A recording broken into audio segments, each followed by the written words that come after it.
Today we will be solving complex equations. Let's look at our first example. Example 1. 3x minus 2 times the quantity of x plus 3 equals 5 minus 2x. The first thing I'm going to do is I'm going to distribute. What I'm distributing is the number outside the parentheses along with its sign. So I'm distributing a negative 2 to every part inside the parentheses. Hint, hint, this is a most missed question on your next test, as well as it's very easily missed on the STAR test. People forget to distribute the negative. So I'm going to bring down 3x, and I say negative 2 times x is a negative 2x. Negative 2 times 3 is a negative 6, equals 5 minus 2x. Then I'm going to combine like terms on one side. 3x minus 2x is x, minus 6 equals 5 minus 2x. Now I have variables on both sides. I want to keep the variable positive if I can, so I'm going to add 2x to both sides. That gives me 3x minus 6 equals 5, because these give me 0. Now, 2 steps, add 6 to both sides. So 3x equals 11. Divide both sides by 3. So x equals 11 over 3. Let's take a look at example 2. Example 2 involves fractions.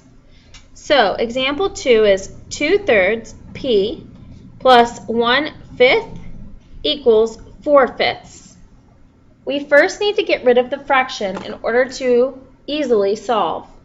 I think of a number that would be a common denominator between the denominators, 3, 5, and 5. That number is 15. So I'm going to multiply the entire equation, every single part, by 15 in order to get rid of the fraction. 15 times 2/3, easiest way to look at it is 15 divided by 3 is 5, multiplied by 2 is 10. So that's 10p. 15 times 1/5 is 15 divided by 5, 3. Times 1, 3. So plus 3 equals 15 divided by 5 is 3, times 4 is 12. Now it's a two-step. I subtract 3 from both sides, which gives me 10p equals 9. And finally, I divide both sides by 10. So p equals 9/10. The third example is another example with fractions, more fractions. Let's take a look. Example 3, 3/4 a minus 1/6 equals 2/3 a plus 1/4. I look for a common denominator between the denominators. 4, 6, 3, 4. Common denominator would be 12. So I multiply every single part by 12.